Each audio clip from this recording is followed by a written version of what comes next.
What's up, Beneil Dariush? How you doing? Great. And yourself? I'm doing excellent. Jenna Benamy here with the Jenna Ben Show. Excited to be here at UFC 248 Media Day. Let's jump right in. What observations have you made about your opponent? Tactical guy, strong everywhere, and very intelligent in the way he fights. Does any of this intimidate you? No, I love fighting. Doesn't matter who the opponent is. I love fighting. I just want to get in there. At what age did you develop this passion for fighting? I mean, the earliest memory I have is my dad telling me, if you get in a fight, you make sure you win. That's the earliest memory I have.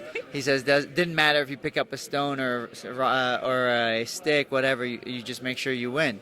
That's the earliest memory I have. As far as starting martial arts, I don't think I started martial arts till I was 18. Okay. All right. And here you are in the UFC, which is a huge accomplishment, the best of the best. What was it like when you got that call with the offer? At first, it was a little bit. So we actually tried multiple times. We asked, and I only had 6 fights, and they were short fights. I think I had like 25 minutes inside the octagon, and so they denied me. At the time, Joe Silva thought I was too green, and then a short notice fight came up, and they finally gave me a chance. Amazing. It was absolutely amazing. Not only was it amazing as far as the feeling goes, but it was life-changing as far as being able to provide for my family. So it was an incredible moment for me. That makes me so happy. You know, every single person I've interviewed today is in a relationship. And it almost makes me feel like you really need the support of a significant other to be able to go through the psychological turmoil of fighting. You know, I was single for a long time when I fought, and now I'm married. I've been in both places. I think being married, it really is much better. I do have someone to lean on, and she has someone to lean on as well. But for me, the most important thing, as far as the mental and spiritual side of fighting, has been just being able to put all my burdens on the Lord. I'm a devout Christian. When I'm in trouble or I'm not in trouble, I just make sure I'm always praying. That's my weapon. Is there one area that you wish you had more time to prepare for? No, not for this fight. I feel great. You guys, he's so nonchalant. He's over here straight chilling, like like nothing phases you. You're ready to go. Did you have to cut much weight? Yeah, I mean, I do have to cut weight. If there's anything about fighting I don't like, it's cutting weight. If I didn't have to cut weight, I think I could fight 10 times a year. I really wouldn't mind fighting way more.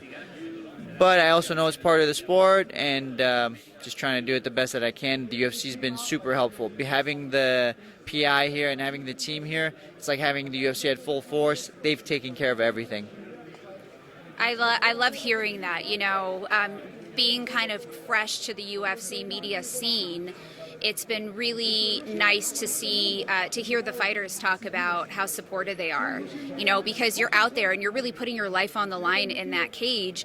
And it's nice to see that the UFC takes that very seriously, and they want to make sure that you have everything you need to succeed. Okay, so we touched on weight cutting. I want to know your thoughts. Would you rather have it be like a gentleman's agreement where it's like, okay, I'm going to fight at my walking around weight and you are too, and that's just how it's going to go? No, you have to keep people accountable. I love people, but I don't trust people. Trust has to be earned. It's one of those things. So I think the easiest way to do it is you can do hydration tests, and then you can weigh in on Friday at your normal weight, and then you weigh in again right before the fight. The problem with that is you risk the fight. If the person doesn't make weight on the day of the fight, there's no time to get a replacement. But that would be my ideal way. So, for example, I would fight at 170. I wouldn't fight at 155. I would say, hey, we fight at our normal weight. The day of the fight, you can be 5 pounds within the range you weighed in on Friday. So, like, for example, if I weighed in on Friday at 170, on Saturday I can be maximum 175. And if I'm over that, the fight's canceled. You've put a lot of thought into this. Well, I've cut a lot of weight. So, yeah.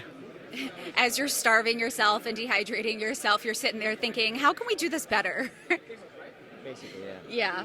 Yeah. Okay, some fun questions for you. What's your spirit animal? Spirit animal. What eats a lot? Maybe a cow?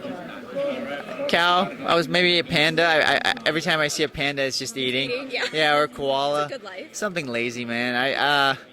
I'm a homebody, so I think that would make sense. Would you rather make out with your girl when she has bad morning breath or eat the brown part of a banana? Why is that bad? I like bananas when they're brown. I'm confused.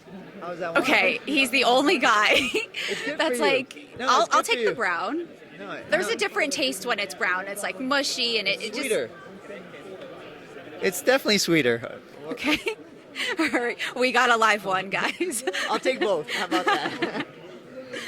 Okay. Would you rather go 24 hours without your phone or food? Phone. I love food. Right. He's a panda. Yeah.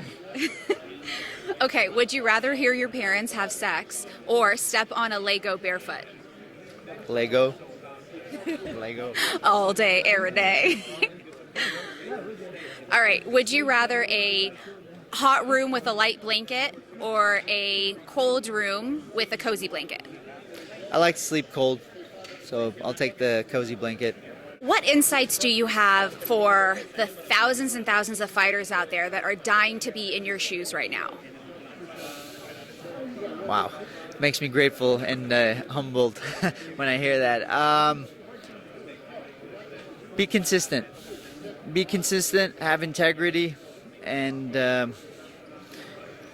if you have integrity, you're gonna check yourself. Am I training the best that I can? Am I doing everything I'm supposed to? You're gonna be honest with yourself, and then be consistent. Show up every day. Don't miss practice. And another thing, if you're a man, be decisive. Men need to be decisive. If you're not decisive as a man, it makes life very hard.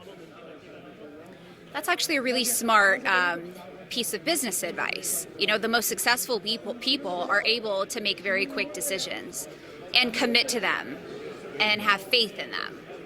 Yeah, I mean, even if I make a mistake, I was decisive. I made the mistake. I can learn from it right away. But if I just, go back and forth, I never make a decision, then I'm always left guessing. What is the biggest perk that you have received as a result of being part of the UFC? Biggest perk.